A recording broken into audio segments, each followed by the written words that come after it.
And hey everyone, it did actually go to the right screen. I didn't know whether it would or not because I was messing around with it a week or so ago. So, thank you very much for coming along to IoT Live tonight. So tonight, of course, it's myself at Pete_codes on Twitter, or just Pete Gallagher if you want to go that way.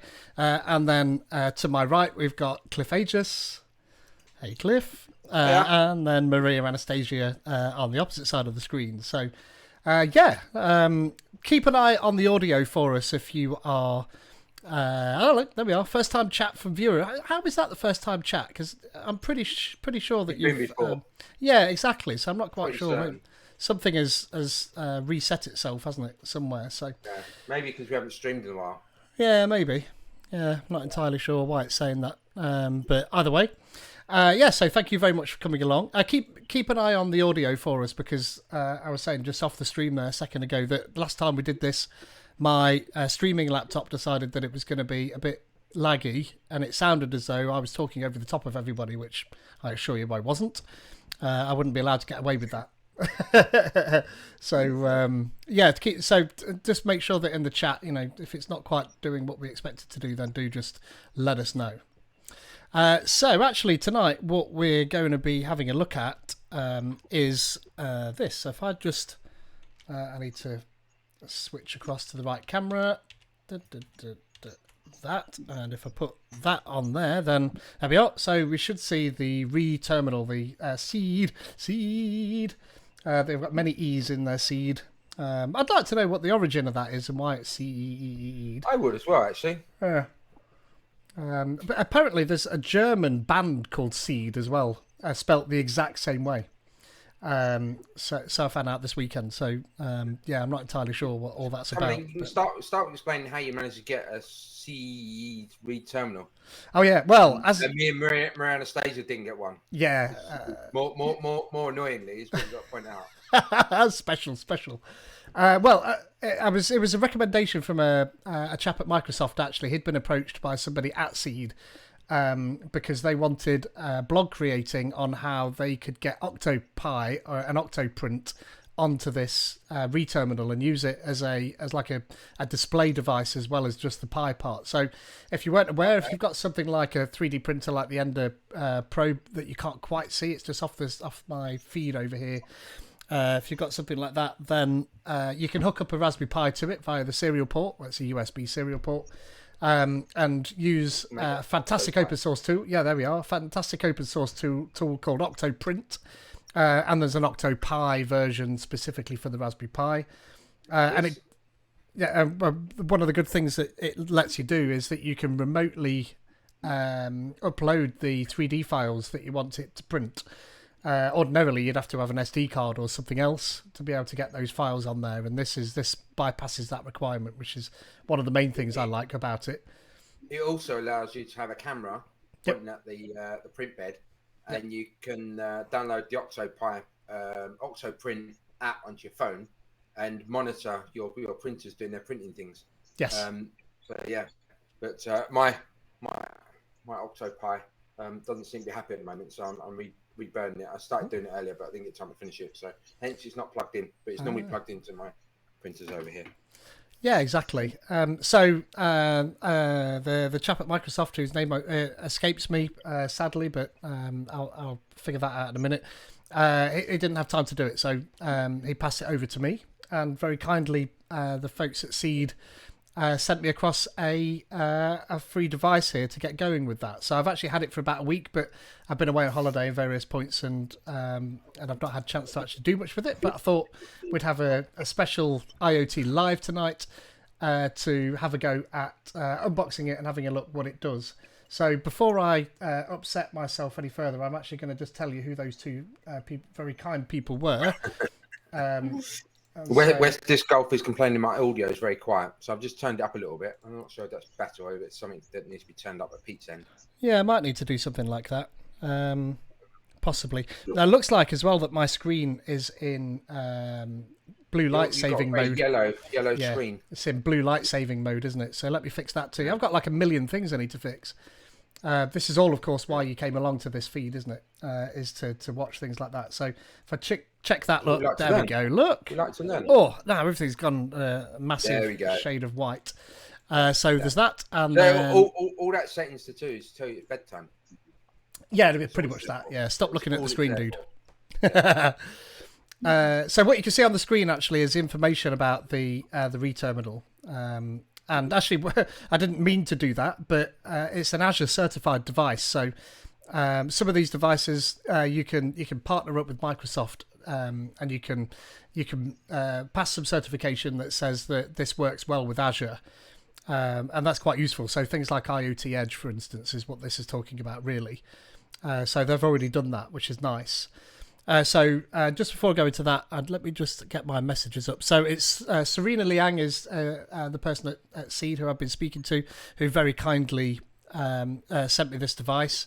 So if you're watching, Serena, thank you so much for sending this across, and I'm excited to get going with playing with it as well. So and it was Chris at Microsoft, not Chris Reddington, a different Chris, that very kindly recommended that I was the person to have a look at this. So yeah, so I'm quite excited to do that. And obviously, as we get, if we keep IoT Live going weekly now, which is my hope, then we should have some updates each week on that as well. And of course, there'll be a blog post, because that's the entire point of what I'm doing here. So it'll be interesting to see how that works. But anyway, the heart of this reterminal is actually a Raspberry Pi CM. So that's CM4, so the latest Raspberry Pi CM4. And if you don't know, that's just like a single board module that you can build your own hardware around, but the bare bones of it are essentially a Raspberry Pi 4. But what they've done is they've added a display to this and some sensors. And also they've added this eMMC just here, which is 32 gigabytes. So instead of having an SD card or anything like that, or a USB memory stick or anything, then they've actually got some eMMC for the operating system at 32 gig, which is quite a reasonable size actually for what you're going to need to use this for, and fast as well. And of course, you get all the good stuff that you get with the Raspberry Pi as well, with Bluetooth and dual band Wi-Fi and stuff like that. So yeah, so I thought actually I'd unbox the thing tonight and see what it actually looks like inside. Unboxing. So unboxing, exactly. So Cliff's audio was quiet just there, so I don't know if it's still quiet. If it isn't, quiet. Can you hear me? Testing 1 2 1 2 testing. Because I can turn Cliff up if needs be, and also please tell me if it sounds like I'm overlapping a little bit with the guests. That'd be the last thing that I'd want to do. But anyway, let's have a look, shall we? So it's a nice box actually. It's got some features on the back of it there, so we can see that it's the Raspberry Pi compute module and the same stuff I was reading out there earlier, gigabit Ethernet. It's got the crypto auth chip as well, which allows you to be able to I think this is great for security for IoT Edge and things like that. So, and look, a real-time clock, which you just don't get on a Raspberry Pi. So that's quite an interesting thing that they've added on there as well. I'd like to know how they managed to get the CM4s. Who they know at Raspberry Pi to get CM4s, because I can't get them for love nor money. Well, I think I was thinking of driving to Wales to go and stand at the factory gates. That might work, yeah. Sony's factory gates. And did you hear just recently as well that RS have lost their tender? They had a multi-year tender to produce Raspberry Pis and distribute them, but they've just stopped that. Yeah, that's just ended. That contract's ended. Wow. Which I found was interesting. Does that mean we'll get them from anywhere now? I don't know if it's just the fact that RS were the main supplier, because obviously Pi Hut and Pi Moroni and folks like that are the approved UK suppliers. Cool Components, I think, is another one, and there's a few aren't there that are approved. But buying them from the likes of Amazon is often a bad idea, because you're often not buying from an approved reseller. They've bought it from somewhere else and they're selling it at a markup.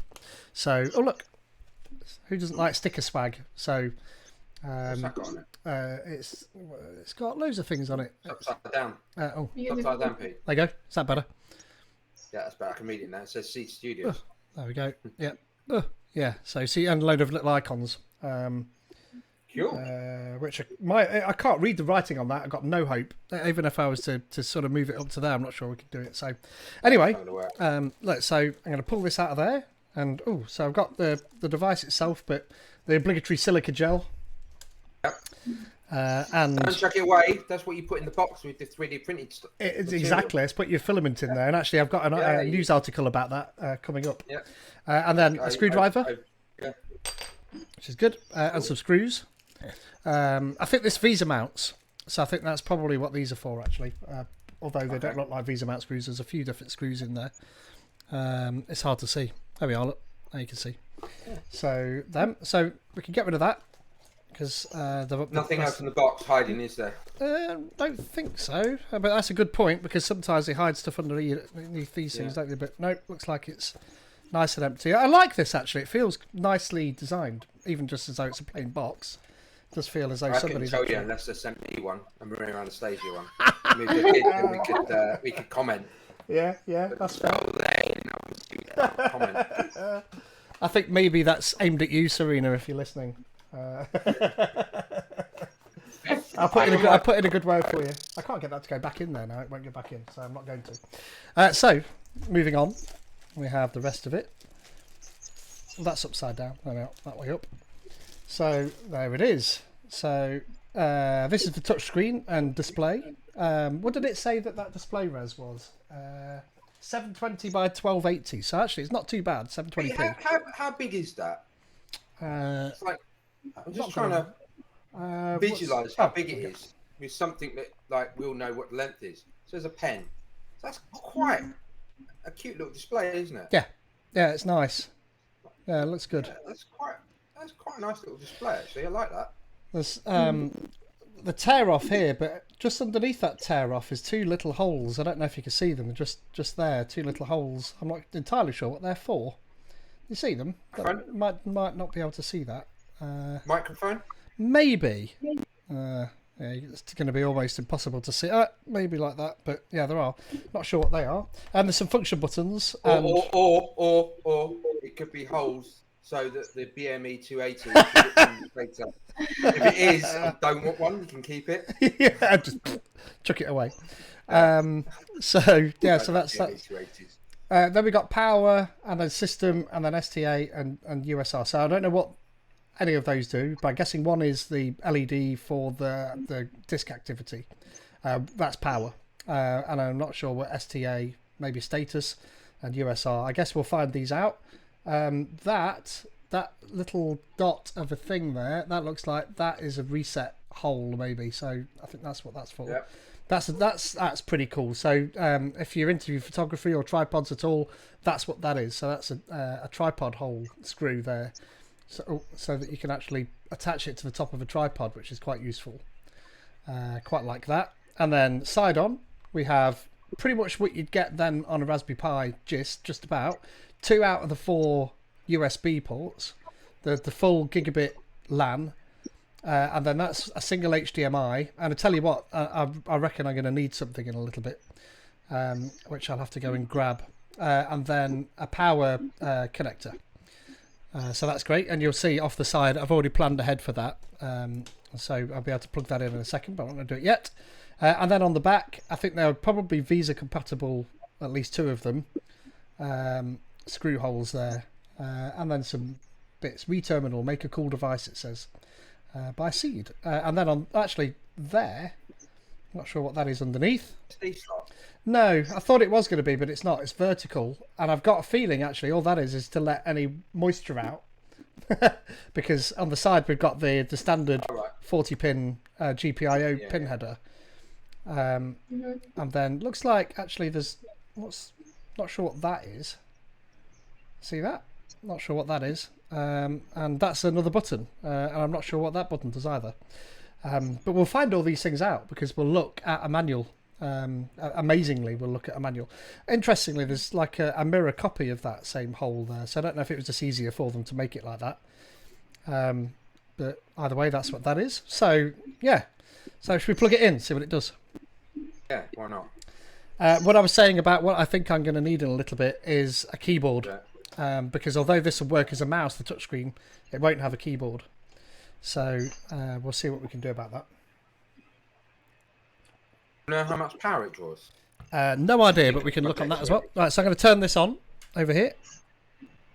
Oh, now we've got assist light. Mike, question mark, is...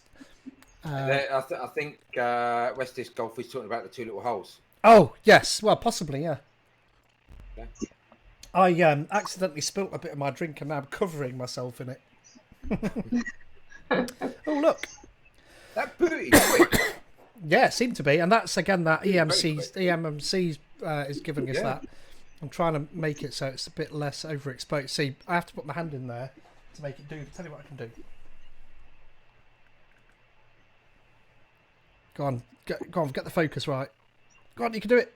Hey, go on. Yeah, there we go. So it's a little bit too dark now, but at least you can read what's on the screen. Well, at least you can see what's on the screen. What I'm going to do now is actually bring this down a bit. Because it might be easier to see what it's doing.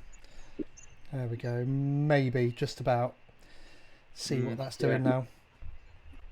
And tell you what I can do. If I might be able to make it so that if I put this underneath it, and then maybe you just about read that still. I think. Yeah, just about enough. So actually, that's just, I mean, if you've ever started a Raspberry Pi up, this is exactly what it does on every single Raspberry Pi. It tells you that, oh, you've not changed your password and SSH is enabled. So that's what that is. So I'm going to try and press this OK button and just see sort of how accurate it is. And actually, that seems quite accurate. I've used a few touchscreen displays for the Raspberry Pi, and the accuracy is usually terrible, unless you're using a stylus, and even then, it takes some... management, let's say, of the touchscreen to be able to. That's a kind way of putting it. Yeah, yeah, it's usually terrible. So yeah, there's that. So this is the normal then Raspberry Pi setup procedure here. So this is going to run through, and I wonder if I was to move it up a bit. Is that a little bit better? I wonder if I do it even further. Yeah, it's pretty good. I think if we get any more, it'll just be we'll just lose it. But yeah. Something like that. Oh, that's annoying, isn't it? Look, I think that's about as good as it gets. Yeah. So now the usual setup. So next, and now I'm not going to change the password because I'm brave. I don't think the screen has got a border around it. I think that border is the real border. No, it does have a border. If you look at the images on the Seed Studio, I just dropped it into the chat as well. Oh, okay. There's a border. It's slightly thicker left and right than it is top and bottom. Okay. I wonder if I can get this up. Let's have a look what it looks like on here. Ooh, where is it? There it is. So if you scroll... no, I should just click it. Oh, there we are. There you go. Scroll at the top, it says a border left and right. Yeah. No, what I was alluding to was whether or not, because when you first set up a Raspberry Pi, it doesn't know what sort of screen you've got, and often you get a little screen that actually looks like this, but it wants maximising. But I don't think the screen goes to the edges on this. I think it is what it is, isn't it? So, so that's all right. So I'm going to leave that as it is. Is that a camera at the top there? Top of the screen. There. It looks like a little hole. It does, doesn't it? But I can't see that in real life, you know. I can only see it on the screen. No. It does look like a camera to me. But if I look at it with my eyes, I can't see it. But if I look at it on the screen, I can. Let me just clean it and just make sure it's just not... No, it definitely does look like... Yeah, it does. Unless it's a reflection, is it? I think it is, look. It's a reflection. Oh, right, okay. Oh, that's boring. That would have been cool, wouldn't it? That would have been very cool. Yeah. Next, that's V2. They put it on there. I thought of it first. Yeah, definitely. So that's cool. So now it wants me to set my wireless up, and this is where I'm telling you that I'm going to get stuck because I've not got a keyboard plugged in. So tell you what I'll do. I might as well do this. If you tap on it, though, does it give you an on-screen keyboard or not? I'm betting you any money it doesn't, but that's a good. It probably won't because it's just got Raspbian or something on it, hasn't There you it? go. Yeah. Does it? Do you actually get an on-screen keyboard here somewhere? Is there a? Can we actually get that? But then I'll have to take it off screen to type it in. But other than that, it's all right. Yeah. On board. Not sure what I that don't is. think there is there? Onboard settings. No. Sound and video. Graphics. Oh, graphics. No. Accessories. No. That's a bit disappointing, isn't it? You'd have sort of thought that would have been a good accessibility thing to have on a Raspberry Pi, or at least built into Raspbian. So, all right, let me go over here. I think I've got a keyboard, but have I got? Pull that off. I'm ruining the keyboard before I start, but I don't know if I've got a keyboard. I don't know if I've got the. I think I know what the little hole at the top is. It's got a Levelec LTR 303 light sensor. So it must have it's got a digital light sensor. So maybe that's what that is that we can see under the screen. Maybe. Tell you what, Phil for me for just a second. I'm just going to nip in the other room and grab the keyboard. It's also got a 16-bit accelerometer built in, which is kind of cool. It's got the microchip encryption chip, the secure hardware key storage that Pete mentioned earlier. It's got a buzzer as well, which is kind of cool. It's got all the GPIOs that you think of, general purpose input outputs. You've got UART, I2C, SPI, etc. And it needs 5-volt DC and 3 amps. So this isn't the sort of thing you're going to put out in the field off a battery back, or you could, but it's not going to last very long. A day at most. Off a decent battery. So this is kind of designed really, I think, for mounting on something and monitoring like a 3D printer or something along those lines. But it's kind of a cool device actually. I quite like the design. It's got the CM4 in there with 32 gig eMMC. You got 2.4 and 5 gig Wi-Fi, which is kind of cool. Bluetooth 5. The screen is 5-inch and it's 720 by 1280. So that's quite good actually. That's pretty decent screen, isn't it? Yeah. Capacitive touch, supports multi-touch as well. So it's got a camera interface and real-time clock, as we mentioned earlier. So yeah, it's quite a decent little board. And for £195, that's not that expensive considering what it can do. Yeah, it's kind of, I quite like it actually. Yeah, well, I think it seems to say in the features as well, it's got remote management support for over-the-air updates, config, troubleshooting, and remote access via their partner, which is Mender.io, which I've never heard of before actually. It's not a no, I have heard of these. They're an IoT startup. I remember reading about these some months back actually. They're laid to do over-the-air updates of kit, not just IoT actually, PCs and things like this as well. So it's a way of updating things. They've got some pretty big brands that support them, like Airbus and Lyft and Nvidia, etc. So yeah, they're a fairly big startup. But I reminded myself who they are. But yeah, it's kind of a cool little device. $195. So I'm not sure what that is if you try and buy one in the UK, or if indeed you can get one in the UK. Not sure actually if you can. you can. In fact, that's on my series of links here. So I'm still sharing my screen, which is good. But okay. So if you are you back? You found the keyboard. Yeah, there's actually a getting started here. That's connected now, so it's going to update my software. By the way, so. Okay. So that's that look. So it's saying update my software. I'm going to tell it to do that. So I'm going to press next, and then it's going to do that. So while I'm doing that, RS sell them 75 in stock according to this. Okay. £219 including VAT. So hold on, it's $195. Yeah. Yeah, RS £219. Obviously they are. Yeah. But it's standard because you look at Cool Components, for instance, here 239, and then I think I did find some other places as well on the internet, but there wasn't a great deal of places that actually sold it. These are the two main places that I found. Yeah. But they are in stock, so you know if you want to buy a CM4. Then you can buy one of these and then take it out. Tear it down, yeah. Yeah, exactly. Yeah, if you wanted to, it'd be mental. Was it that bought loads of? I remember reading, but it might have been a tweet you put out, Pete, about some company were buying washing machines just to get the chips from them, and had a warehouse full of washing machines that had the chips ripped out of them.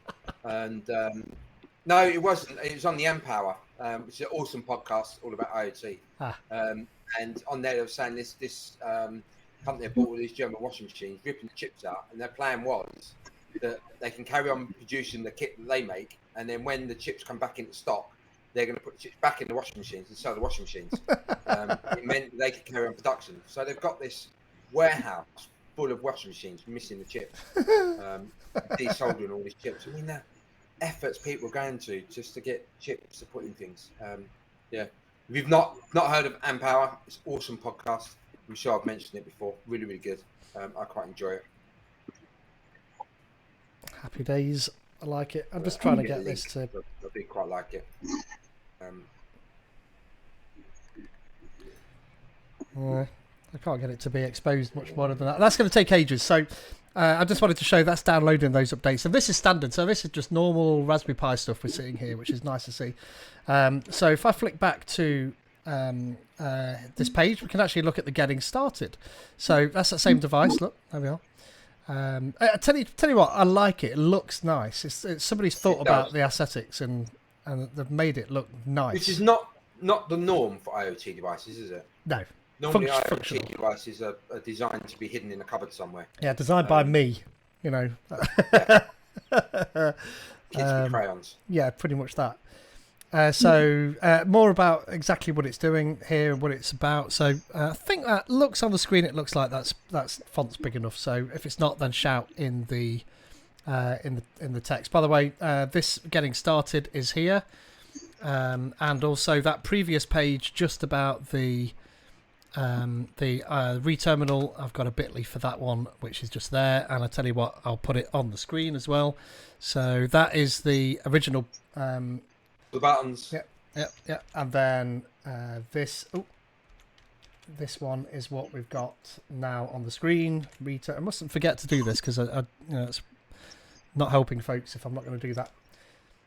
There's a stray / and get rid of that. There we are. So that's that. So this is just giving us some information about it. Look, there is a get one now, which I forget what that actually looks like.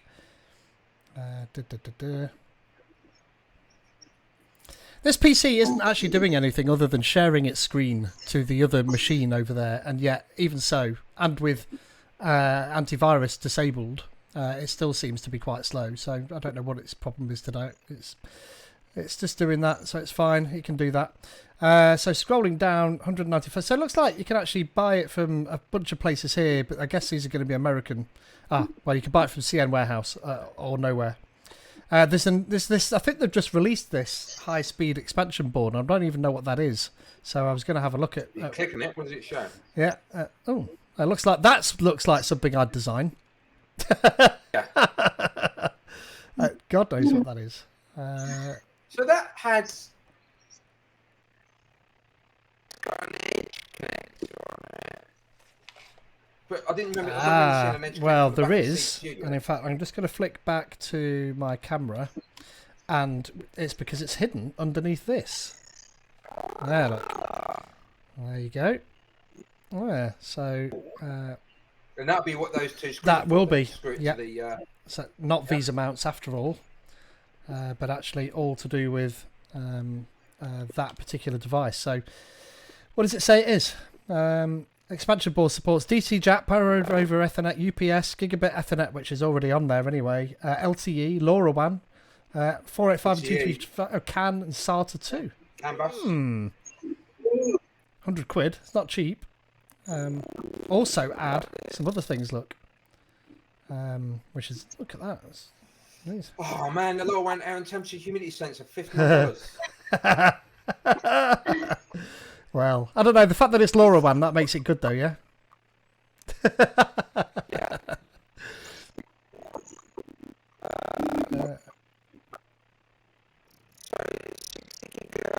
Sensor. Human resting, breathing and heartbeat module. Interesting. Wow. Okay. Cool. Interesting. And a respiratory sleep detection module using Doppler radar as well. Interesting. It sounds like they're with those sensors. You can. It sounds like the sort of thing you'd have like in a setting for checking on a baby. Yeah. Or an old people's home checking whether someone's still breathing in their room. Sounds like there's sorts of sensors that you design in to have, make sure they're breathing, they got a heart rate, are they asleep or are they awake? Yeah. Temperature, humidity of the room, are they too hot, too cold? Interesting. Interesting. Alternate charging modes. Onboard massive storage. Available card slot with SSD. Yeah. Onboard audio capability. 2 microphones and 1 speaker. So, I mean, the fact that that's on there. Tells me that that's not microphones on the front there. That's probably something else. So that's interesting. So that's what that is. So let's make a bitly for that because I'm not sharing that either. Adds PoE, which is good. So you can do Power of Ethernet. Yes. Kind of cool. Expansion. IoT Live Reterminal X. Changes saved. Right, so I can put that in here too. It says Cliff's audio breaks up and then comes back. Interesting. Yeah, I don't know. Am I still breaking up? I mean, it just might be me. Mental state, that sort of thing. Maybe. I'm not sure. No, I had my medical. Oh, did you? Still alive? I passed, so I'm okay. Yeah, I'm alive. So I was a bit concerned at first though because she thought I was having a heart attack when she hooked me up to the ECG, and then she realised she had 2 of the wires back to front, and it looked like I was having a heart attack, and the thing was going all over the place. And she went, "It doesn't look like you're actually having a heart attack when I look at you." So I'm just going to check the cabling and realise that 2 of the cables are back to front. So Pete's gone. You still here? No. He is here. Tell you what I'm going to do. I might lose you here for a second, but not. I won't lose the feed. It'll just be you. It's going to lose us. Yeah. So I'm going to take you off Wi-Fi and I'm going to put you onto data. Right, let's just see if I come back. So, We don't need to see you, Pete. We can see you in the stream. yeah, that's true. Well, because I'll be a bit slow on the stream. Yeah. But you'll be able to hear me, just not I see can me. hear you. Yeah, we don't need to see you. No. Who needs to see me? So I'm going to hang this up and then reconnect. Reload. Because I think actually, I mean, the setup is stupid that I've got here. It's just to make this thing work across these various different machines. But when I come back now, I should return. There we are. So you'll be able to see me now. Now you're echoing. Yeah, there we are. Now if I mute those, then I'm all right. So there we are. So that should hopefully possibly make everything better because I think I was sucking up most of the internet into my phone and it was removing it from what needs to be done over there. So let us know if that fixes what's going on with Cliff. If not, then it is you, Cliff. And I've tried everything I can and I can't fix it. Okay. So then that's that. So let's go back to the getting started look and scroll down. Look, it comes with some other things. Pre-installed OS for the different versions. So actually, this hasn't. Maybe there's different versions of this device. Looks like. So we're installing Raspbian. Yeah, modified though. So I guess it's modified because it's got the touchscreen drivers and stuff built into it. That'll be what it is. Yeah. And a few other bits for hopefully what's on the front here. Did you know what board version you've got? What version of the CM4's inside? Yeah, well, it's got board version 1.3, 1.4. Oh yeah, that's a good which point. one you have? I've got no. Oh, it might say on the Which sticker. version of the pre-installed software you have? Let's have a Sound look. like a sticker on the back or something. There is, but I'm not sure it tells me very much about it. Let's go to sleep. Let me just put the camera back on. So that is the sticker on the back that we're talking about there. But it does tell me it was the 4th of the 6th or the 6th of the 4th. I'm not entirely sure which way round that date is. Yeah, they just love dates. Exactly. Yeah. Well, if that's the case, going back to that other list, it must be the last Must be. one because the last one was done on all 21, aren't they? So it's Yeah. got to be the So, last one. Yeah, although, 11th for the second. Yeah. yeah, I think 2nd of the 11th. No, it's 2nd of November, isn't it? Yeah, that's way round. Yeah, so you're right. I was just trying to figure that out as well. Why can't they do the dates the normal way? Oh, well, American dates, I guess. Yeah. Oh, well. Is what it is. Start with something big and get smaller, or start with something small and get bigger. Don't mix them round. Yeah. You feel like it. That's because they go on 12th of May, or May 12th is what they say, isn't it? You know, that sort of thing. So, yeah, anyway. So more about those exact same information, the specifications we had before. I'm looking in this specification list to see if it says anything about the power draw. But it's got a bunch Earlier, it was 3 amps at 5 Oh, was it? DC. That's the standard Raspberry Pi power draw then, and in fact, mine is telling me that my power supply is not good enough. You see there in the top right hand corner, low voltage warning. Is that what it's saying? That, yeah, it says, out. yeah, because I'm not using the official Raspberry Pi power supply. I'm using a Samsung charger, which is obviously not giving me 3 amps, even though it's a fast charger. Interestingly, you see in here that we have got, if I scroll down, got a real-time clock, which is the NXP one there. We've got an accelerometer from ST Microelectronics, and actually somewhere else in here we've got a microchip device. There we are, for the encryption.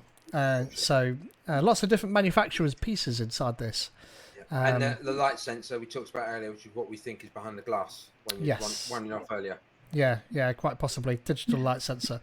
And then look, there's an MCP 23008 internal I/O expansion. So that'll just be an I2C or SPI I/O expander, I guess that'll be. And it's got a buzzer. I didn't realise it had a buzzer. Yeah, greater than 85. Buzzer. Yeah, greater than 85 decibels at 10 centimeters. Great 85 Bloody dB right. at 10 centimeters. Yeah. Quite a loud buzzer. Yeah. 5 UARTs, 5 R squared. I mean, this pretty much should be the standard what you've got on a Raspberry Pi, because you've got that 40-pin GPIO on the side. Vertical expansion interface, so that is what's on the back there. So that's got a bunch of stuff in it as well, including another USB port and PCIe as well, which comes as standard in the CM4, doesn't it, PCIe? And some GPIOs and power over Ethernet. Takes 5 volts. There's your 3 amp minimum. Minimum. Yeah, no wonder it's struggling then. I was saying, you're not going to put this on a battery and stick it in the field, are you? No. No, you're not. It's going to want to be plugged into a mains wall. Yeah, exactly. And it weighs 285 grams, which actually it feels lighter than that. Because isn't 500 grams a bag of sugar? Isn't that what 500 grams is? Or is that... Yeah, it is, isn't it? Like a bag of sugar. Pound of sugar, isn't it? Yeah. Yeah. So, yeah, it'd be about something a like bag. that. Yeah, one of those small bags. But it doesn't feel like it's half the Depends how weight. big the bag of sugar is, but... Cheeky. So, actually, 4 user buttons. Oh, so... So, West Disc Golf is asking, what would you use the accelerometer for? Gaming? Yeah, maybe. Gaming? Bit of tilting? Bit Oh, like look at phone this. games? Error getting maybe. updates. No. Don't know what that means. Oh, now what it says. Set it complete even though it was error getting updates. I'll restart it now while it's doing that. So, USB type... Failed successfully. Yeah, exactly that, yeah. All of this looks like pretty much what we'd expect. Light and proximity sensor is at the top. So, yeah. Winners! We worked it out. Yeah, so it is, so that's good. And then system and user LEDs. But it's not what it's not doing is telling me what this figure is on the right hand side. Over. Little holes. Yeah, it's not telling me what they are. No idea. Maybe that's a case of water ingress as well. Suppose it's possible. Oh, look at that. I like that.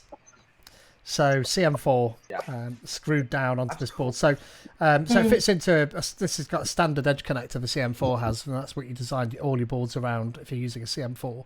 There's been some quite remarkable boards around, like Kubernetes clusters and stuff like that, or hive mind machine learning processors and stuff like that. It's been quite cool what people have created with the CM4. Actually, it's pretty cool stuff. Ethernet transformers. Never heard them called that before, but interesting.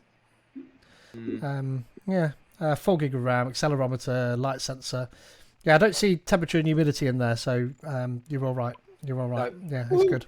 Reset button. What I did read here, and it might come to that later, but actually you can flash this CM4 directly rather than doing it sort of through this user interface. And to do that, you have to take it all to bits, and then you have to unscrew all of this, and then take it out, and then flick a switch over here or something like that, just underneath the board there. You can just see it. You have to flick that switch into a different mode. But to do that, you have to take the CM4 out. So it's quite a big job to do that, I think. Yeah. So they definitely don't want you to do that, do they? No. But I guess there might be some good reason to do that. If you've got a production process, it might be easier actually to do it that way. So there's that. Internal schematic. I mean, I like this. This getting started is better than what I found for the Raspberry Pi Pico. We're trying to get started with that. It seemed as though this is quite nice. And there's the GPIO, and that looks like the standard GPIO to me. We could compare. But interestingly, only one PWM look. So unless it's just not shown, there are 2 PWM channels on a Raspberry Pi normally. Yeah, maybe it's because they've only got the way they've done the layout. Because the PWM on it's like a multi-use port, isn't it? Yeah. I'll look it up while you're You do that. chatting. You do that. So please pay careful attention to the orientation of the read terminal in the above diagram. The LCD and the onboard buttons are on the right side. Okay. Well, take your advice on that. Hardware required, read terminal, Ethernet or Wi-Fi, power adapter, and USB Type-C, which is fine. So we've done this part, look. So this is login, which is fine. Change the password if you want to change the password. And by the way, I do recommend you do that. It's just that I couldn't Yes. because I didn't have the keyboard at that point. We don't need to click that tick box, which is what we didn't need to do. And that's connected to Wi-Fi, which is fine. Oh, look, interesting. Oh, we shouldn't have done that. Look, this step's very important. You should make sure you press skip. Whoops. Well, maybe it's good that it failed then. What's interesting? Read the manual. Yeah, what's interesting is it's not come back on since then, which is bad. Hang on. Well, I mean, if it's that bad, it shouldn't be buried in a manual. It should be up front and in your face. Yeah, it should be. Yeah. Hold on. Not buried in a manual. Hopefully it comes back on again. You said PWM.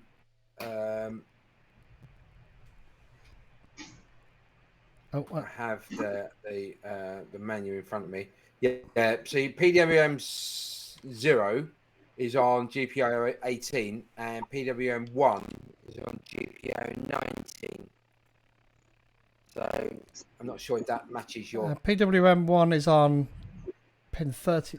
Yeah, it was 18, 19. So it's the board versus the So it's different, isn't it? Because of the they're using the board numbering system rather than the Okay. GPIO numbering system. Yeah.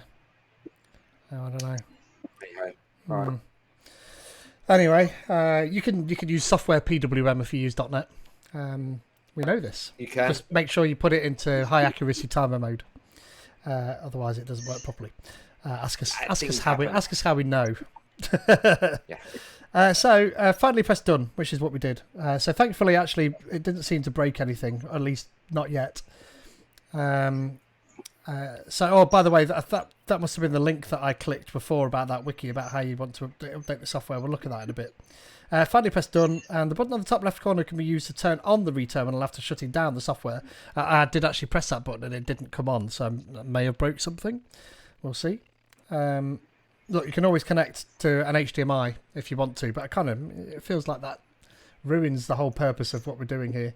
Interestingly, I'm not quite sure how this is working under the hood. I wonder if it's using the built-in display capabilities of the Raspberry Pi, because there's if you've ever bought a full fat normal Raspberry Pi, you'll see that there's the CSI camera connector, ribbon cable connector on the top, but there's also a display connector. So I'm wondering if this is what's showing us the screen on there, because you can also drive it directly from the HDMI inside. So I'm wondering how they've actually done that. Normally, the full fat Raspberry Pi 4 would have 2 HDMI connectors, 2 4K HDMI. So, yeah, I wonder which one of those is being used there. Oh, here, look. No, this is what I was reading. Look, so we can flash Raspberry Pi OS onto the EMC of the CM4. Once all the necessary drivers installed, you just have to connect the USB Type-C port. Look, remove the 4 screws that are underneath. These 4 screws. Oh, you can't see my camera, so it doesn't matter me doing that. And then take off the heatsink, and then with those 2 screws, and then flip down the boot mode. Oh, okay. So you don't have to take the heatsink off. You don't actually have to take the whole board out. That's all right. And now you can do the rest of it and download an installer, and that's the normal installation process by the looks of that. You would have thought if they was designing that switch on that board, though, they would have put it near the edge so you can actually get to it without taking the thing half apart. Yeah, even if it meant that you had to put a screwdriver in there to flick it. Yeah. That would have been all right, but I don't know. If they'd like turned it 90 degrees, you could have just had a little hole you can stick something in. But... Yeah, I don't know if... Maybe you couldn't get to it because of the heatsink. Yeah. So it would have had to have been under the heatsink, Maybe. I guess, to make that work. No, but you could have had like a little hole in the heatsink or something. Yeah, like maybe. Yeah. Yeah. Choose your ass. You know, they designed a beautiful looking little device, so who are we to complain? Yeah, I mean, I think it's pretty damn cool, the way it is. And then look, there's this way of installing all the bits.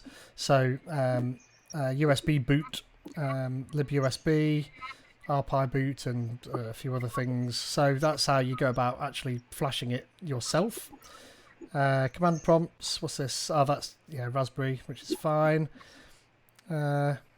Okay. So I think other than I think it should come with a sticker saying "Don't do the software update" in the box. Yeah. I think other than that, actually, it's not too bad. And look, here's how you disassemble it. So there's a video even on how you disassemble it. So this has been out for a while. I mean, as the information earlier sort of alluded to, it's been out since 2021.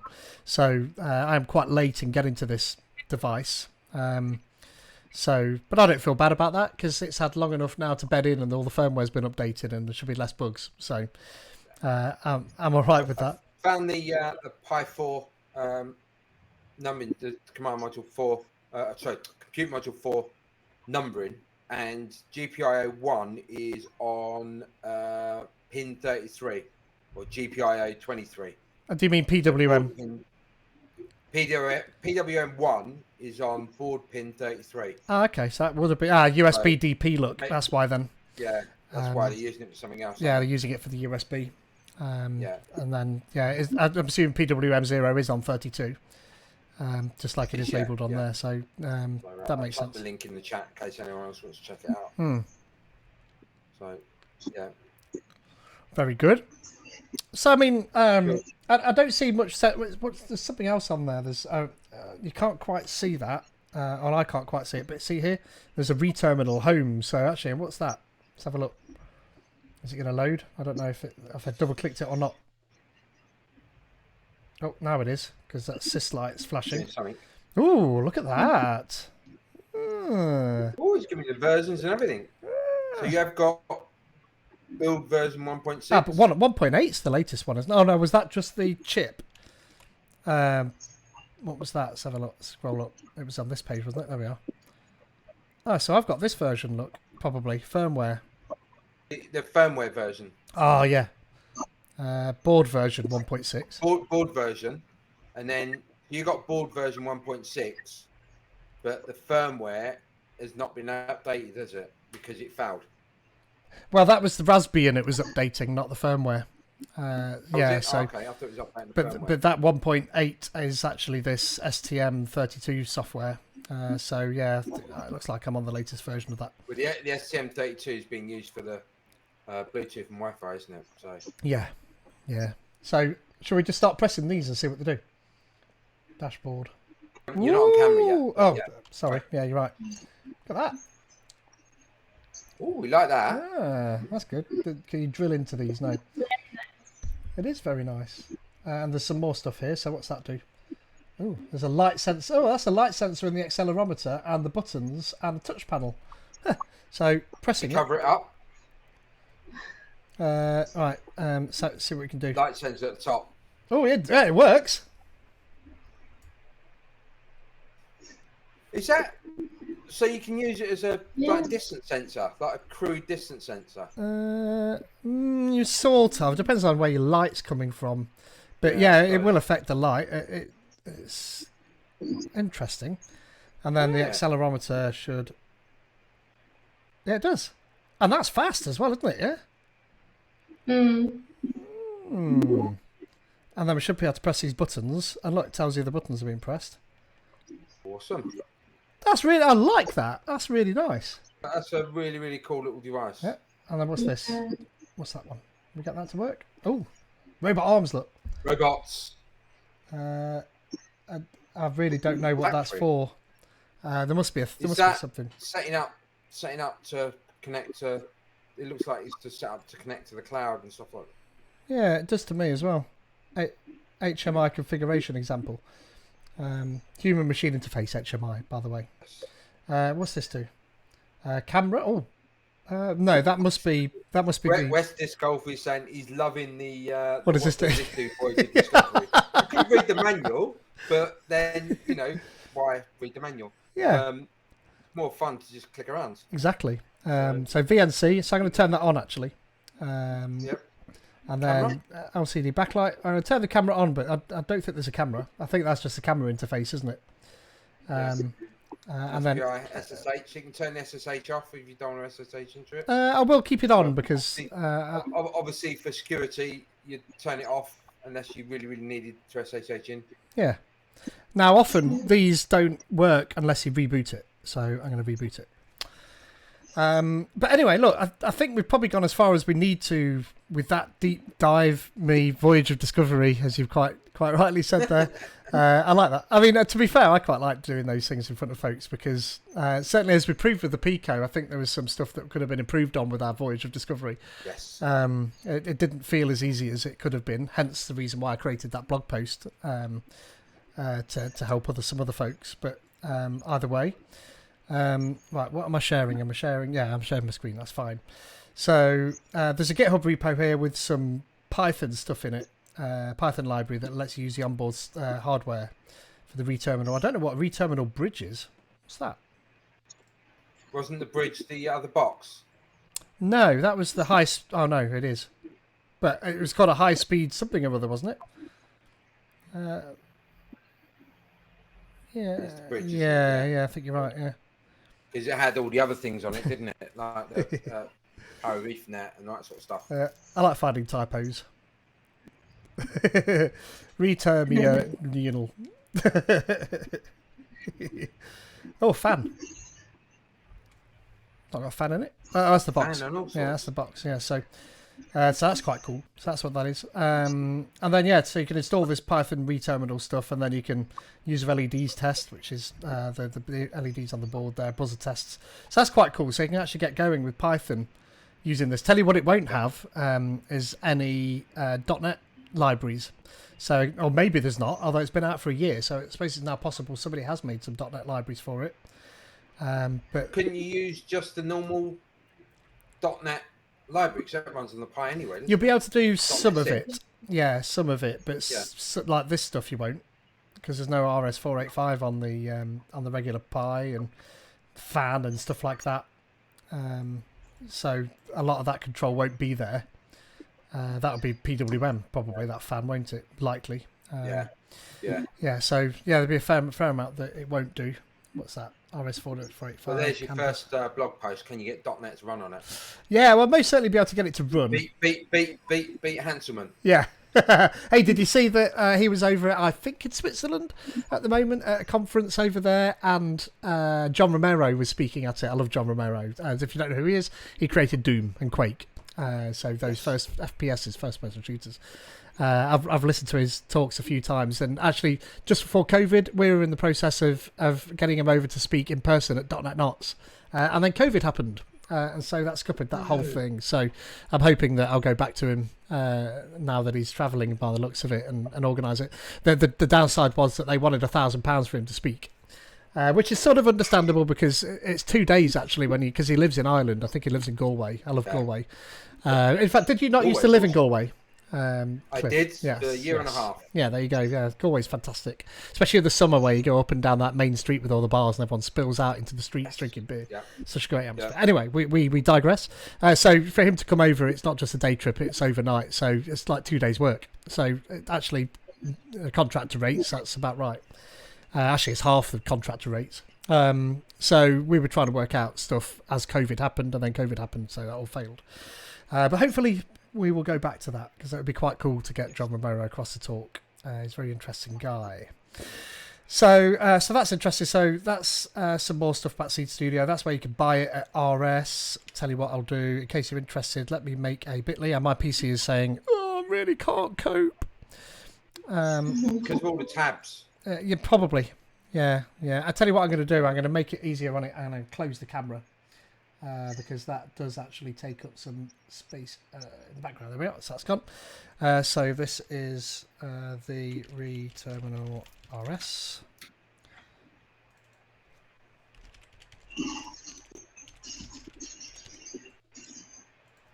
There we go. So you can have that in the chat. You can go off and check that out, and that in on the Are screen. we on commission with RS? Just checking. We should be, shouldn't we? That would be nice, wouldn't it? We should, yeah. So, I do buy far too much from them. yeah, I buy less and less from them because it depends on what you buy. I mean, if I'm buying resistors and LEDs, I just use Amazon because the delivery's free. Yeah, stuff like that. I don't bother getting. Well, I'm not even sure if RS do that kind of stuff anymore. But I buy a lot of like plugs and sockets and sensors and stuff like that for projects, which you only really get from RS, like military plugs and stuff like that, mill plugs. Yeah. Yeah, lots of things like that from RS. Otherwise, I just get it all from Pomeroni, who I think are on first name terms with my credit card company.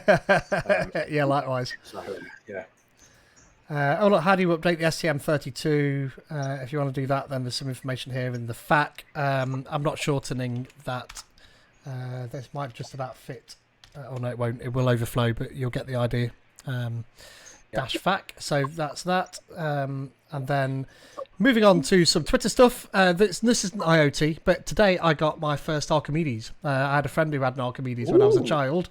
He had several Archimedes. His dad ran a architecture consultancy business, and they used them. But of course, I don't know. It depends how old you are. But I know Maria Anastasia, you are definitely not as old as Cliff and I. But the school I went to, well, but I'm being nice at least to Maria Anastasia there. The school I went to, they had Archimedes as the devices that you would use for most of your learning. So yeah, it's kind of special place in my childhood. And actually, the chip that you'll find, British built as well, weren't they? yes, yeah, the chip that is inside here. Acorn made the computer, and they made another company called Acorn Research Machines, soon then abbreviated to ARM. And so actually the RISC chip inside this device is the predecessor to the one that will definitely be in your phone now. Every mobile phone on the planet has an ARM chip. I wouldn't say not every, because I pretty darn bloody close. yeah, that is definitely it. Because there are some that have got like pretty Intel darn chips close in them and stuff. as an ARM chip of some kind. Yes, yeah, absolutely. Couldn't agree more. So yeah, so that's what all of that's about. So I got that today. It came with an IDE adapter in there, so an old 44-pin, 2.5-inch IDE adapter, and I don't have an old hard drive. Amazingly, I've got a loft full of hard drives, but I don't have the 44-pin 2.5-inch hard drive, so I couldn't try that. I have Have some. you? Oh, damn it. Yes. Um, I got 4 40 meg ones, I think. They're that Perfect. old. Oh, that would be perfect. That's what you need for something like this. I'll dig one out and send it up to you. Job's a good one. Yeah, that'd be good. Thank you. I have no idea what's on them. It's just it's in my box of things you do not throw away. Yeah, I've got loads of those, and amazingly, just none of them. So, but what I have done is I'm speaking to a guy called Ian on the Stardot community, and he's made an IDE DOM, disk on a module. I don't know if you've heard of those before. He's made an IDE disk on a module that fits into it's something called a Podule adapter in these things.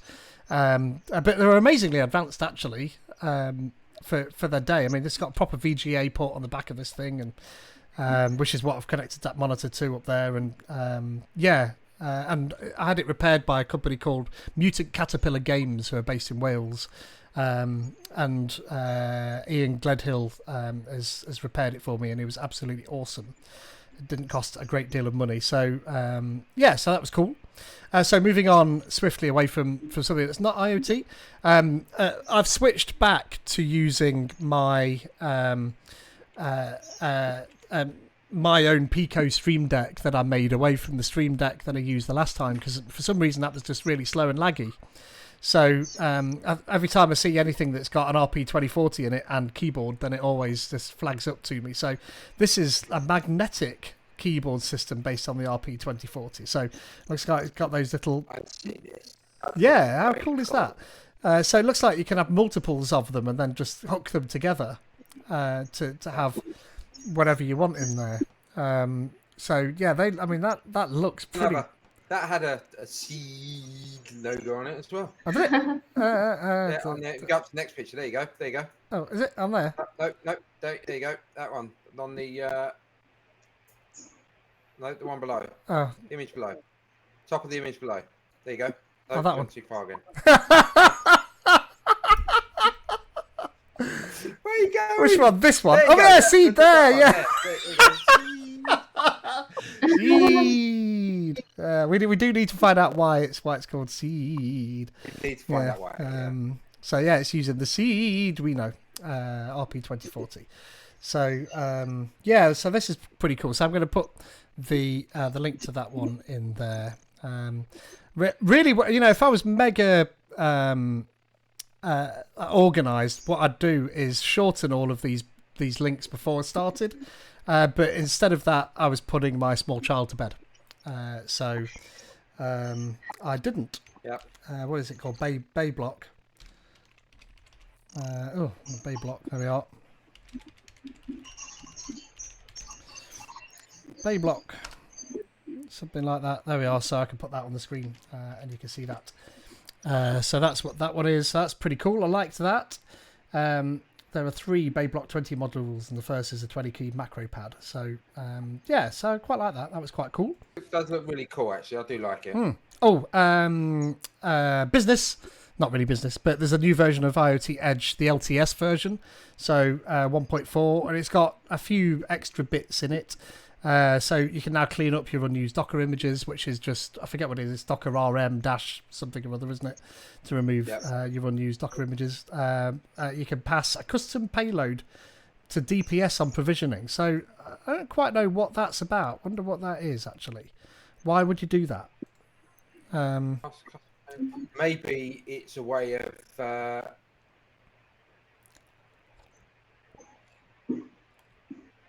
What would it do when it got to the DPS? I'm thinking maybe the device can say, I'm this kind of device and this is what I've got connected to me, etc. So you can design the so when it does connect, it sends a load of information. So when the device does its first connection to DPS, it can say, right, this is what I am, this is what I've got connected, this is where I am. So it knows a bit more information about the device when it connects to DPS, but maybe. even then, there's other ways of doing it.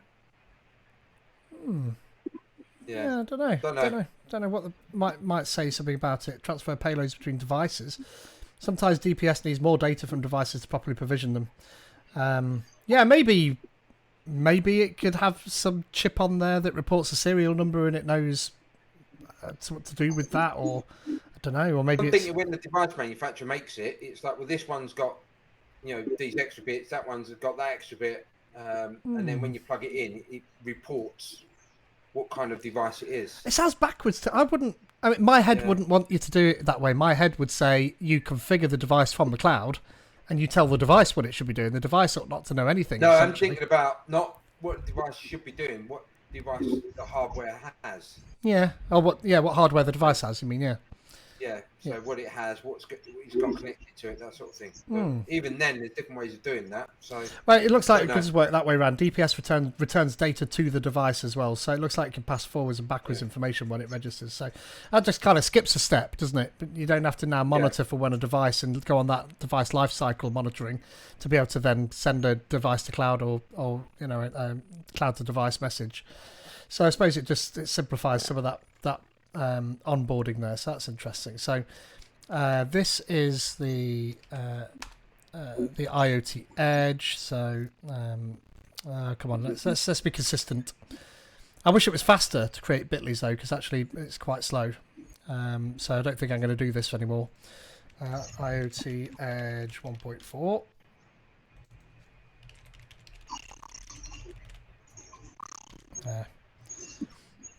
And then that's that. So this is this one. I need an assistant who'll do all this for me. So if anybody wants to volunteer out there, then you can do that. I close some of these tabs and help my PC as well, so that can go away. I love these devices. Have you seen these? And anything that looks like a handheld Raspberry Pi, I love. Or a tricorder. Yeah, exactly. There's an actual tricorder project. I don't know if you've seen that. That's really cool. But yeah, reading it. Go on. I was going to say, I'm just impressed that these people are being able to make these devices, by getting Raspberry Pis. Yeah, but these are Like, RP2040s. Actually, this one isn't. This is a full Raspberry Pi 4 inside here. This one. So how long will it last? I mean, it's not plugged in. 5,000 milliamp hour battery. So I think it did say, he said somewhere. Yeah, I think that would last. Well, I don't know. It's 3 amps it takes. So fast you're only talking an hour and a bit, aren't you? Yeah. Hour and a half. That's assuming it's taken all 3 amps. Isn't it? It's quite power hungry. Yeah. Well, I'm thinking that's just without the screen, so you're probably talking an hour with the screen. Yeah. No, you're right. It's got an ATmega 328 for doing the keyboard. Yeah. Quite cool. It is. Design. Yeah, and that must be the mouse look. It's a nice design. So that's one of those little nipple things for the mouse. The joystick, yeah, and then this Pi Sugar Pro module that he's added on there as well. That's for the. I think that's for the power. That's this device here. I think. Battery management. Yeah. And UPS. Go on. I thought you were going to say something, Maria Anastasia. Oh no, it's very cute. Little cute. Yeah, I think it's taken off the buttons off of the board directly and then put them on wires as well, so that it fits in that lower size form factor there. And there, yeah, Raspberry Pi. Look, Jesus, what's happened there? Look, what's that look like? Jeez. Okay, I forget what that actually normally is. Is that the USB ports there? That's isn't it? the USB ports, isn't it? It is. Taking the Ethernet off as well. Yeah. Yeah, there's one USB socket over there that's been moved. Yeah. And you're right, the Ethernet's been taken off. That's about it. I think these actually, are is that no? Instead of USB, isn't that the display port? Not display port. No, that's network. The one I'm pointing at, actually, looking at the my Raspberry Pi 4 here, that's network. That would be 2 of the USB. They're the USB-C, USB 3 rather ports, and then that is one single USB socket that would have been 2 originally. And he's got some CPU paste on top of the heatsink. Well, so he's obviously got a cooling module. Yep, heatsink paste. Yeah, so close that. That's why it's not scrolling. And then but it looks good. I mean, I can see how it's made, really good, but it looks good. Yeah. And then that is it a 3D printed case? It is. It is. Yep. Oh, okay. I just wondered if it's injection molded or. I think there's a scroll wheel on the side as well. When I was reading about it, that lets you scroll up and down, which I thought was quite a nice idea. But I can't see any mention of that there. It is there somewhere. But yeah, it looks quite nice. Quite like the look of that. So yeah, that was I like those devices. They're always good. This is you, look, Maria Anastasia. This is I don't know why it's not actually. West Golf is saying it reminds you of an old BlackBerry. It does. Yeah, it does. Yeah, I think you're right. I've got one of those. So I think it's up there. It's hiding. It's up there. But they're super cool. Those cups are. I had one. Mrs. A stole it. Oh, how rude! But I like. Meow. What's the cat's name, Maria Anastasia? She has several names because my mom talked to her with several names, but it's the first one, little cat in Greek, little cat, Ah. gataki, little tiger, flower, Okay. Anything. hilarious. Our cat's just gone monkey. Inquisitive. Actually, our cat was really ill last weekend. Like, we thought that she was about to cark it, Oh no. but she was fine in the end. But she was being sick, and then she wasn't moving. Like, she wasn't getting up at all. So we were like pipette feeding her milk at one point because she just wasn't eating or drinking. So, and then she managed to come round, and she seems just about back to normal again now, which is good. So she's 15 though, so getting on a little bit. The Internet of Cats. That's what we're talking about here. This is actually what dogs, not cats. there you are. This is actually what I wanted to show was this car that exactly. So Maria Anastasia, you were telling us about the fact you want to add a Raspberry Pi or an Arduino to this. Yeah, I haven't decided yet, but I think that the Raspberry Pi is best option. I don't know. What do you think? I think probably Whatever one you can get. Yeah, well, in which case, not a Raspberry Pi. The downside with the Raspberry Pi is it's massively power hungry. So that'll probably be what the limitation is. Probably better to use something like an Arduino or maybe an RP2040. You know, so either it depends on how smart you want to make it. So yeah, I think probably an RP2040 because you can get them. I mean, if you do put Raspberry Pi on there, you can get a pretty decent like Anker power brick. I got one the other week actually. It's 25,000 milliamp hour. Yeah. So it's a big brick, but it's quite a small device. One like that. Yeah. So, but yeah, but you're adding weight then, aren't you? And yeah, huge amount. Little motors have got but yeah, RP2040 is a good start. Yeah, with the Pico W, with the internet there as well, will give you some flexibility. You can follow my blog and connect it to IoT Hub and everything.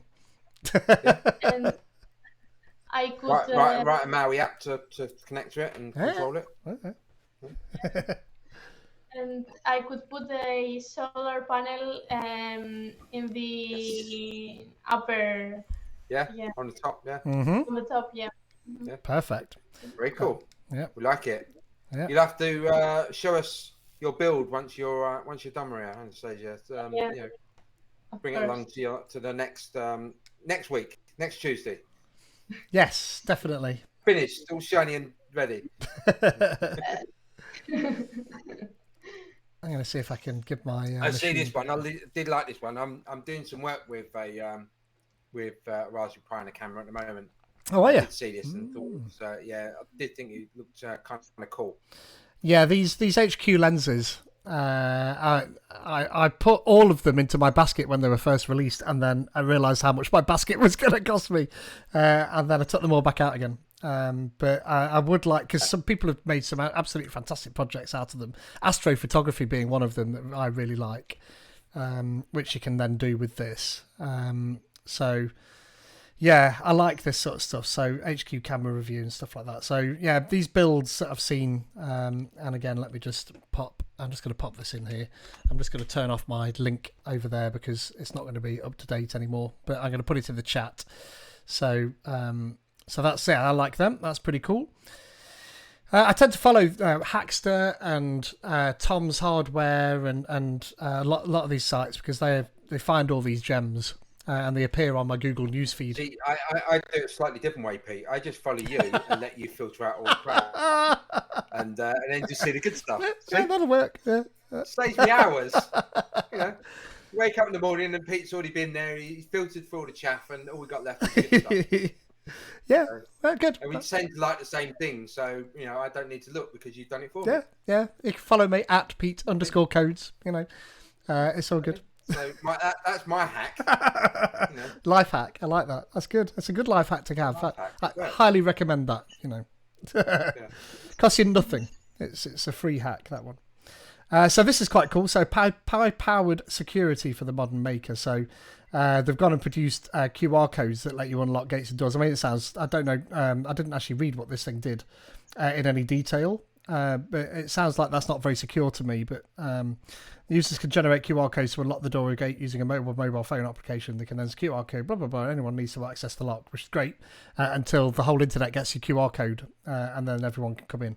But I guess what you could do is you could have it so that as soon as it scans it once, it just rolls that QR code away. That's probably what they're doing is they're generating a new one each time. Yeah, you'd hope so, wouldn't you? But the fact that, they can send the QR code to whoever needs to access the lock, that says to me that that's not what they're doing. Maybe it is. Maybe whoever is one person rather than lots of people in the company. Yeah. But I like the idea though. So that'll have a you'd imagine a camera module in it somewhere that's reading the QR code. Although I don't see a camera module, do you? No. What's it say? So I understood it as the device had a screen and it was showing the QR code, but maybe not. It doesn't.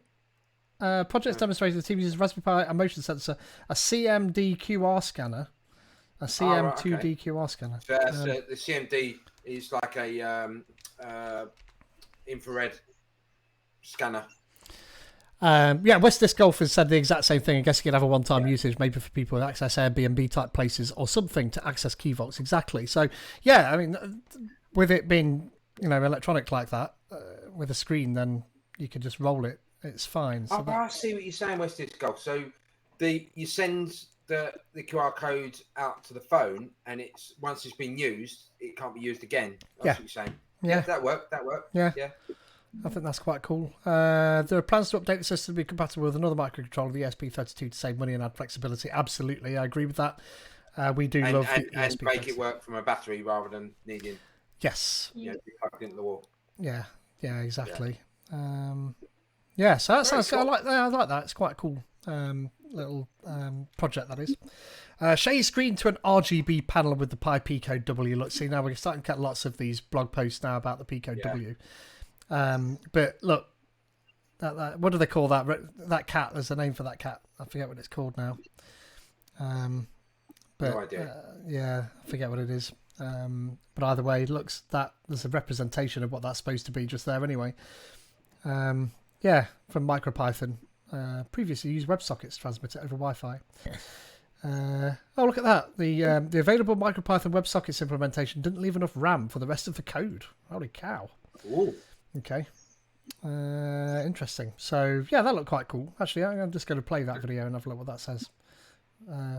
Mute it. Oh, okay. It's actually quite a long video. Yeah. Yeah, no, I'm not playing that video now. It's 8 minutes long. Okay, Raspberry Pi another one. So that's the same one. So that's just on Hackaday rather than Hackster. Yep. This guy, no idea who this guy is. No. Look, build your own retro toy robot, and in fact, this is the third one in the series. I was number 2. You were, yes. And it's a really really good show actually. I quite like it. So you were on it. I was, but no, I really like the idea he's going from. He's showing how using IoT and tech, you can pretty much make anything. But this is a really, really cool robot that's been built. And he's going back, he's kind of taking things from kind of history and childhood and stuff like that and bringing them into, today, basically. So, very, very cool. I like it. And it's looks to me like that's Python. Yeah, it looks like Python to me. Yeah, interesting. So not even .NET. So which is interesting. But he is using VS Code, so there's that. But yeah, that's quite cool. So Jim Bennett's awesome, by the way. He works out of the reactor in Seattle as it currently stands, but he's produced a vast amount of IoT content, including a long course on getting started with IoT. So definitely go check that out. I've closed it without copying the link. Darn it. I'm going to be creating a new course. GFC brings it back. What does? Control Shift T reopens the last closed Does tab. it? Does it? Oh, I didn't know that. Look at that. There we are. So that's the link Weird. there. Yeah. West Disc Golfer says yup. I think that must have been to that previous comment that he made. So Control Shift T, that's a winner for me. I like that. I'm going to be creating a new course on Logic Apps, sort of tangential to IoT. We had a bit of Logic Apps in our flight into IoT last year, if you remember that. It didn't work properly because we didn't JSONify and UTF-8 the messages, did we, Cliff? No. We'll fix that for flight into IoT 2, which is coming soon. Yes.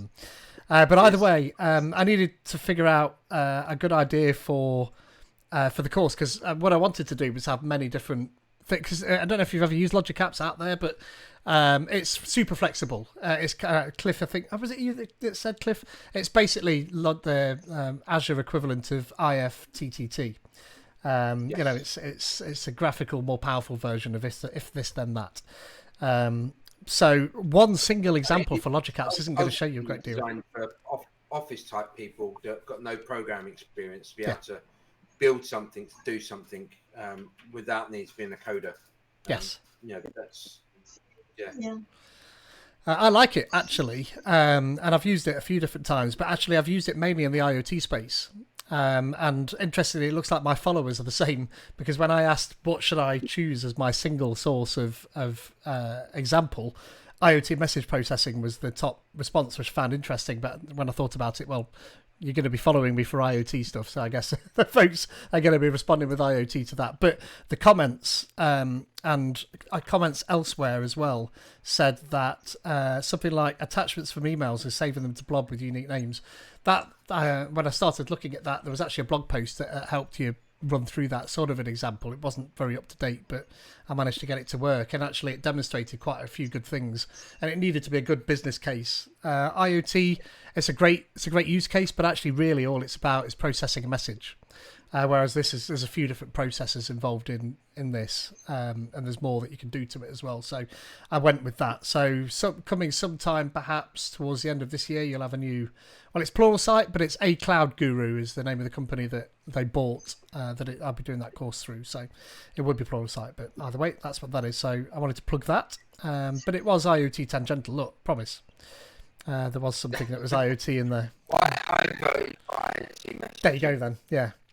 And something else that I've never heard of, database, which is how I guess that's supposed to be pronounced, an unlimited and free database for developers. So I'm just going to paste the link to that in the chat. That's not something I've ever heard of, and I've still not checked it out yet because I've not had time, but it's a NoSQL database, so similar to Cosmos DB, or what's that other one that you're using, or you were told to use by? you got the one, you got Cosmos DB, and then you got the one that Loose does. Yes, Mongo. yeah, Mongo. That's right. MongoDB. Yeah, Kevin Smith is a MongoDB advocate as well. So I guess it's along the same lines as that. Requires no setup, great for hobbyists and prototyping, and it's free. So I must go and check that out. But this is We like free. Yeah, free works. So yeah, you go create database accounts and things like that. But this is the ESP32. It looks like somebody's made an actual plugin for that. A library rather for that for the Arduino, which is nice. So yeah, I think that's something worth checking out. I think when I get some time, go and see what that can actually do for us. So that was quite cool. So I've put that in the chat there. So do go and check that out. This is the one that I want to talk to Cliff specifically about, but I don't know. Mirror Anastasia, have you got a 3D printer? I don't know. Right. No, not Is yet. there not one at the college? I thought we had one at the college. Yeah, one of the centers I teach, they had, but I haven't personally. Oh, okay. Well, fair enough. But what they're doing is PET bottles diligently turned into filament. Have you heard of this before? Ooh. So they're taking PET bottles and then you cut them into strips as far as I can work out, and then feed them into this machine and it turns it into filament. Well, how cool is that? That is very cool. So I'm guessing that you've got. I mean, this is a 16-minute long video. For a while, I've been watching some PET bottles film and makers at that. projects on YouTube, and there are a lot of them. Okay. And I have to say, So it looks like it's using the nozzle, the head from a 3D printer to melt the. So following the same steps, and In reverse, yeah. I've made Yeah. So we go all the way to the end. using some plastic from a PET bottle. That's pretty cool, right? And Yeah, look. obviously, there are a lot of parts So one of them. Cool. for this project. So you cut that into strips and feed it into the device, and then. On this one for I mean, it's Next, what you want to, what it needs on there is a just a blade set up, and the bottle spins slowly, Yeah. and it cuts it a strip itself. Yeah. You have my PCB below. I mean, it's pretty cool, isn't it? I mean, It is, yeah. it's got to be a very expensive way of doing it, I would imagine, but but great for recycling. So he's made his own board and everything. So He's got them from our friends in the US called Osh. No, Osh Park, Ball. yeah, Osh Park, yeah. yeah, Purple yeah, ball. exactly, yeah. So that's quite cool. This is interesting. Google, they're closing their IoT segment. I see this on Twitter and on the news, and my first thought was I didn't even know they had an IoT system. Yeah, I did, but I've never used it. Yeah, I did not know they had one. Yeah. But yeah, there you go. Yeah, IoT yeah. Core. Yeah. Yeah, there you go. I think I may have spun up one and had a look at it once, right back at the start, but I never did anything with it. So don't use it anyway. Just use the Microsoft one, because why wouldn't you? So if you want to find out about that, then that's about Google's shuttering of their IoT service. So that's fine. And then the final link I've got here is look, somebody just before the Pico W came out decided that they'd convert their Pico and add an Ethernet connection. Which I mean, look, that's pretty cool. Yeah. That is pretty. It's just two GPIOs. Quite and a two nice design using GPIO pins and yeah. Yeah. So in this thing, it's really slow. Like they've called out in here. Look, as of writing, the adapter is not suitable for PoE. I mean, it's not going to be suitable for PoE. Look at it. No. It's not an adapter. That's a voltage divider, is what that is. So yeah, only capable of transmitting UDP, but there are plans to implement as a receiving process. But even so, I didn't realise you could do that as simply as that. That's pretty cool to work that out. So Think about it, Ethernet, like all things transmitting, you just turning one's noughts on and off, aren't you? So Yeah. effectively what they're doing, the correct speed, turn it on and off, and then they've got the resistor bridge. just to get the voltage to the Yeah. Ethernet voltage. Yeah.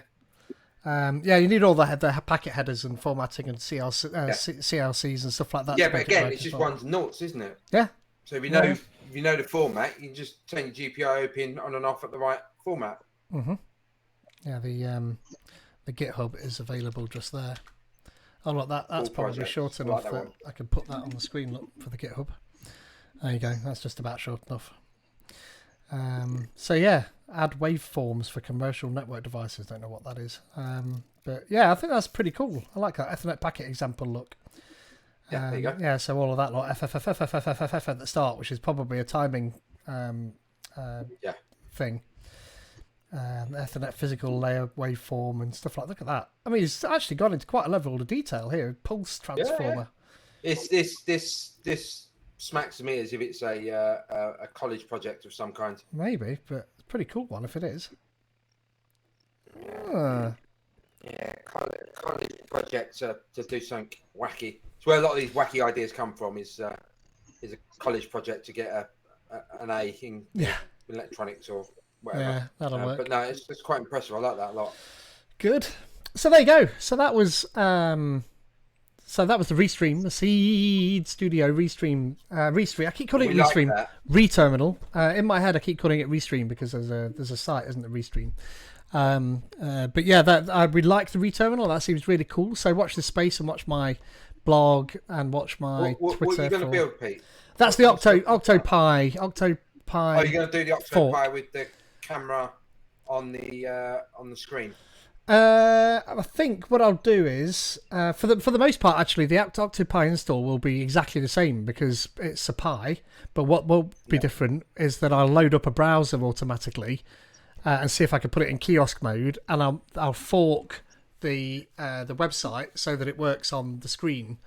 And what would be really cool is if you could get those user function buttons to do something as well. But I'll see where I can get to. But my first plan is get OctoPi working first, so that it's actually talking to the Ender 3D Pro. On the OctoPi, you've got the command buttons, haven't you, for moving your printer around. So you could have this as a remote module. So you can have it like in the kitchen, and your printer's out in the shed, and you can move your hot end around and then send it a print. So yeah, I was wondering if I could get to my OctoPi. I can't remember what the IP address is of my. You should just be able to type OctoPi. Yeah, maybe. You know, like you do with localhost. Yeah, let's have a look. OctoPi. If you've only got one in your network, you can literally just type OctoPi. No, it's Like HTTP : OctoPi. Yeah, I need to do that part. Otherwise, it just is a search for OctoPi. Yeah. So it looks like Westis Golf is heading out. Thanks for coming along. Yeah, absolutely. Yeah, great to see you. Thanks very much for coming. Oh yeah, right. OctoPi login. There we are. So I'm going to log in. If you've got more than one in your network, though, that doesn't work. Sadly. No, that's true. Well, it does. You just no guarantee of which one you're going to get of the two. Yeah, it's just going to pick one for you. So actually, I can go back to sharing my screen now. So it is on, but it's just slow for some reason. Not quite sure why it's taking its time. Hello. Oh, there we go. Connected to Octoprint server. Yeah. Octoprint UI. So this is what I'll put on the screen, I think, to begin with. I'll just reformat it so it looks all right. So it'll be CSS changes to a degree, I think. It just looks like this. So, I mean, if we can get later, go away. I've not looked at this page in a long time, actually. I could update it here if I wanted to, but I'm just going to press ignore. So it'd be good to just get like this and then be able to flick through. Yeah, because you got the control. So really, all you want is that right-hand panel where it's got control, and then you can. Yeah, there's my webcam, so that's working. That's my fingers. Yeah, that. But I mean, I think I could probably just. I mean, version 1 will literally be getting it installed on this device and on the reTerminal, and then maybe making a fork of it and see if I can just show just that bit on the right-hand side. To begin with, so that'll just be the V1 of it, and then I'll see what else I can do. Like I said, it'd be nice those 3 user buttons on there. Maybe get them to go through. Instead of that side panel, what might be better is the left-hand panel, so you can actually control and select what to print. Yeah, maybe. Although because I'm not sure what print you've got. The Ender 3, haven't you? Yeah. Does that have a little screen on it where you can select what to print and the likes? Yes, but I mean, I don't tend to use it because once you've got Octoprint on here, you can hook up the Prusa slicer, and you can just send that model directly from the Prusa slicer straight to your Ender 3D Pro without even using this. This is great for looking at how it's getting on and stuff like that. And there's an app that you can get for your Android devices that hooks into this as well. And that gives you access to the camera and stuff like that. So looks like there's a ghost in the background.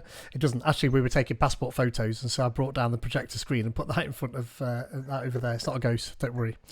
Yeah, I think that would be. Maybe I mean, left-hand side, so you can actually select what to print and. I think a page for each. Maybe these 2 function buttons. If I could get it working, you could page through those different pages.